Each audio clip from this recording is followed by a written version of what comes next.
Hi guys and girls, Craig Lieberman coming back at you with another episode.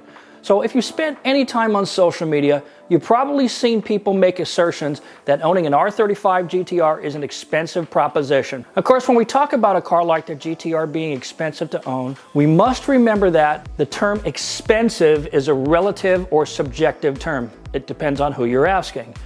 Certainly buying one new is not cheap. They start at about $111,000 today. But prices for used cars are now close to what it would take you to buy a brand new BMW M car or even an AMG Benz, so it's not outlandish. I was looking at values on Autotempest.com recently, and I saw what they were going for, and I was looking at 2015 models like the same year of my car. Speaking of Autotempest, I'm not sure if you guys have been watching Car Trek with Ed Bolian, Freddie Tavares, and Tyler Hoover, but you should if you're not doing so already. The next season starts Monday, and this season they've been asked to buy a Ferrari for the cost of a Camry. Hey, maybe they can buy a GT-R for the price of a Camry next season. I'd love to have some input on that. Anyway, check it out if you're not already following it. Frankly, it's one of my favorite shows. Programs like Car Trek set the example for what all YouTube car tents should be. It's just fantastic. Sorry, but I digress. Of course, what you will spend to buy an R35 GT-R is just part of the consideration. Maintenance costs are what people are talking about on social media. Oh, it's too expensive to own, it's crazy, it's all the kind of, oh, what do they, people get crazy about it. So is an R35 GT-R expensive to own and maintain? Well, if you're accustomed to spending $100 a year on oil changes for a Honda Civic and about $160 to buy a set of 4 tires every 2 years, then yeah, the GT-R is expensive by that standard. But if you want to compare apples to apples, there can only be a comparison when you look at the data from comparable cars. And you cannot compare a utilitarian Honda Civic to a high-performance GT-R. It's just on a completely different level. As someone who's owned cars like a BMW M3, a couple of Mark IV Supers, a couple of Lambos, and a Porsche, I've got a pretty good idea of how the cost of a R35 GT-R would stack up against other older higher-end cars. But what we really need to look at is how a 7-year-old GT-R stacks up against other current high-end cars. It's only fair. My 2015 GT-R was purchased on Valentine's Day in 2014. It was brand new. I'm the original owner. Nearly all of my maintenance has been done at Trinity Auto Sports in Anaheim, California, or at the hand of a fellow by the name of Chris Heimberg, who is a GT-R master technician here in Southern California. Everybody knows the guy. He's currently at Temecula Nissan. So let's go over the costs, okay? First, understand that my car gets driven about 7,000 miles a year. I drive it almost every day. I've done maybe 5 track days with the car total. I don't abuse it, but I do occasionally drive it hard. So let's start with the tires. People like to talk about that. The GT-Rs come with Dunlop run flats, 255/40 up front and 285/30/20 in the rear. These tires currently sell at Tire Rack for about $1,900 for a set of 4. I looked it up this morning. The run flats are notoriously noisy, and they make you feel like you're driving Fred Flintstone's car. While they don't provide the best grip, they are a compromise between street performance and track needs, so it's somewhere in the middle. However, they lasted pretty good. These tires lasted 11,000 miles. I replaced them with Toyo R888s. Not the R88R, but its predecessor, the R888. These tires were even noisier, but the grip was superb, especially after you got them warm. A set of 4 285/30/20 Toyo R888 cost $1,700. I bought a second set for a track use, a set that I still have sitting here in my shop. The first set of Toyos lasted about 8,000 miles, and this is only because I had a pretty conservative alignment. If it had a track alignment, I would have got 4,000 or 5,000 miles out of it. One thing about these tires, if you get caught in the rain, anything above 55 miles an hour is sketchy, and standing water is downright treacherous. But they're ultra high performance with a very low tread wear rating, so that speaks for itself. At 20,000 miles, it was time for another set, my third set of tires, and at this point I switched to the popular Michelin Pilot Sport. I think they were the 4s or 3s, I forget. The sizes were now up to 285/35 up front and 335/30 in the rear. This set ran about $2,100. Those tires lasted about 14,000 miles. And in 2020, I replaced all 4 again. Now in my 7th year of ownership, I have spent $7,700 on tires, not including the set of racing tires. After 5 track days, the brakes were done. $1,800 was spent on new AP Racing J-hook rotors, which is a common mod for those cars. Another $700 was spent on endless MX-72 brake pads. I recently replaced those pads again, so add in another $700, not including labor. And this basically summarizes the wear and tear item. Now let's look at just the maintenance items, just the things we need to do regularly on an R35 GT-R. Oil changes are $200 each, not including the oil. The labor is higher than it would be for a Honda Civic because you have to remove the entire under tray up front to get to the oil filter. I've now had 8 oil changes on this car for a total of $1,600, not including the oil.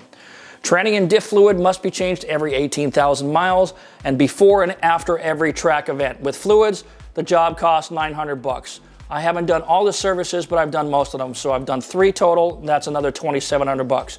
So these 2 items constitute the bulk of maintenance items that I have paid for so far. As for the reliability, the GT-R standard warranty runs for 3 years and 36,000 miles for basic things like air conditioner brakes or something like that. And the powertrain warranty runs 5 years or 60,000 miles.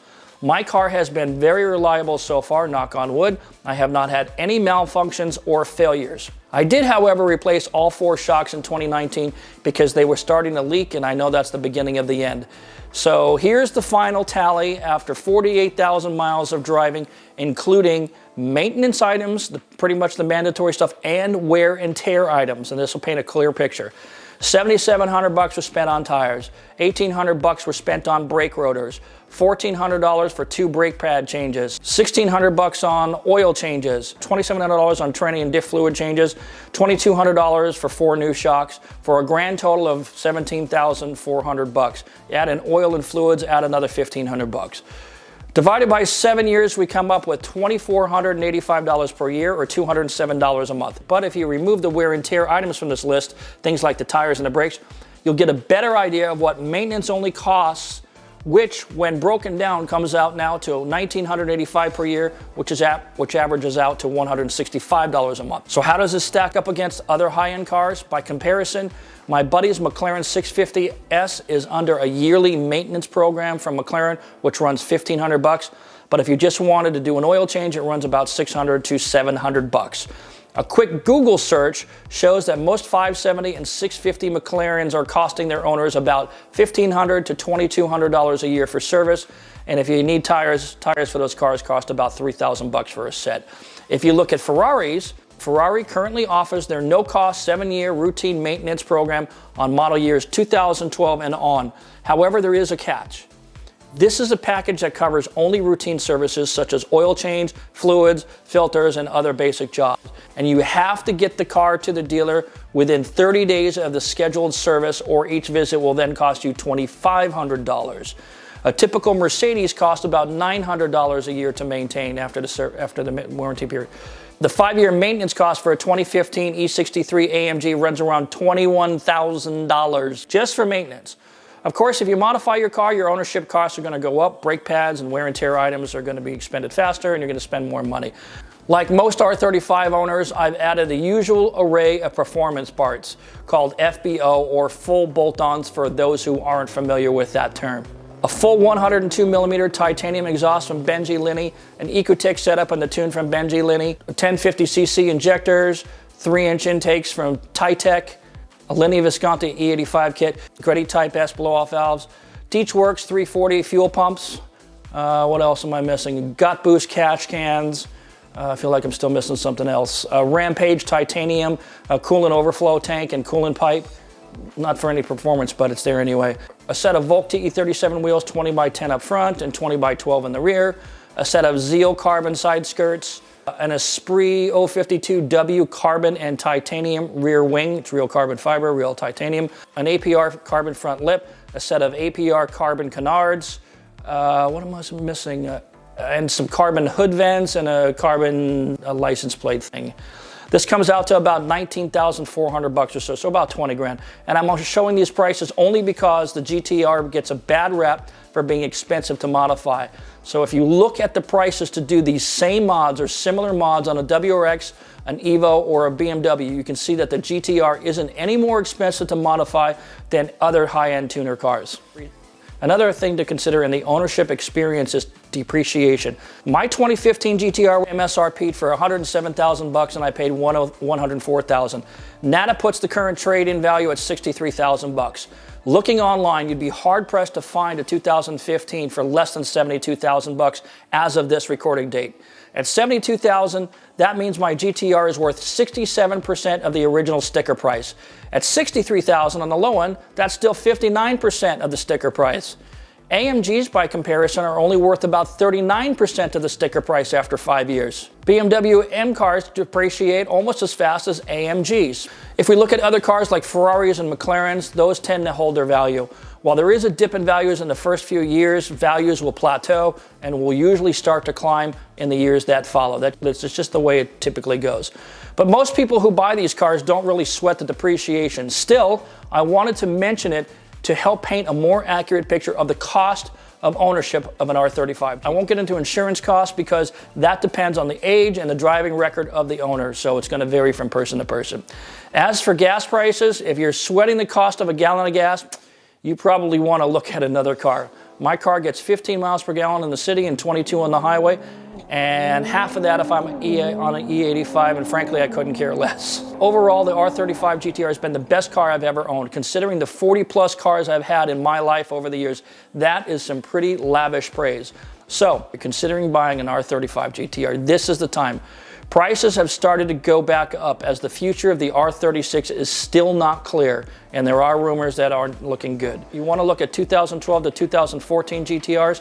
The transmission issues were sorted out by then, and the 2015 moved to a softer suspension. So if you plan on tracking the car often, a 2012 to 2014 was the way to go. The 2015 models are a little softer and more daily drivable. In 2017, the R35 got a facelift and the interior was updated a bit as well. So your choice will come down to personal preferences and what's important to you. One other thing worth mentioning is the owners groups. Over the last 20 years, I've been inside the BMW online groups, the Porsche online groups, the Mercedes groups, the Lamborghini groups, and so forth and so on. I can tell you this, the GT-R community is the best automotive community I've ever been a part of. And everyone is keen to lend advice and support when asked. People who buy a GT-R are generally people who have done their research and know that the performance of these cars is superb. In fact, I've never met an unhappy GT-R owner, never. That's gonna be it for this time, everybody. Thanks for watching. I hope you'll consider subscribing if you like my content. If you'd like to have a look at some of my new merchandise, there's a link in the description below, and we'll see you next time.